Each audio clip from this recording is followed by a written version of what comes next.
size 15 na mga kapatid. Yan, palagi natin binabanggit ito. Araw ng Sabado ngayon. Sa 20, buwan ng June 2026, ang taon pa rin natin. At dito na tayo sa ika-6 na buwan ng taong ito na 2026. Kwan na. At tayo ay nahati na baga mga kapatid yung ating taon na ginagalawan na naman ngayon. Dito nga sa oras na ito ay karamihan mga tao nakakain na dahil na kanya-kanyang pupuntahan, kanya-kanyang trabaho. Pero sa atin mga kapatid o sa amin, pag ganitong araw ng Sabado, hindi pwede na hindi tayo magpapahinga dito sa araw na ito. Alalahanin yung utos ng ating Ama sa Langit.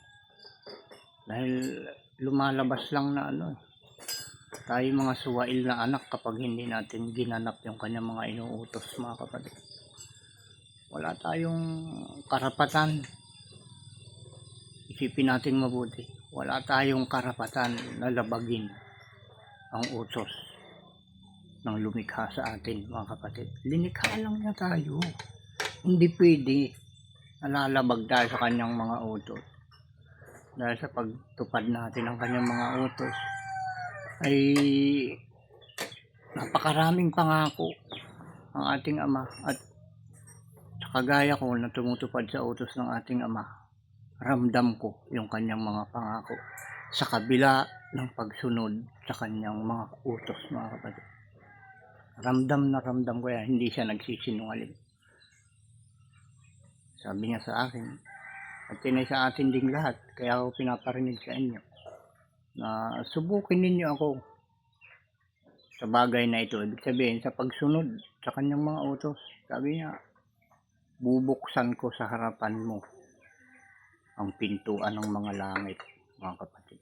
Ibig sabihin, pag pintuan ng mga langit, araw-araw na pagtatrabaho natin, palaging laman ng isip natin, laman ng puso natin ay ang mga utos ng ating Ama. Ang biyaya ng ating Ama, pagpapala at ang seguridad mo saan ka man pumunta ay palagi mong aasahan yon mga kapatid.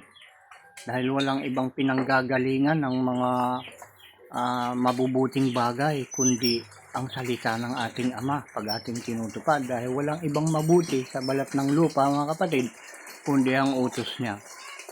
Yun ang ating pag-ukulan ng pansin mga kapatid. Kaya yung mga pinupuntahan dyan sa mga ganitong araw, hindi pa nila lubos na nauunawaan at nakikilala ang ating Diyos Ama sa langit. Yun lang mga kapatid. Salamat sa inyong panonood.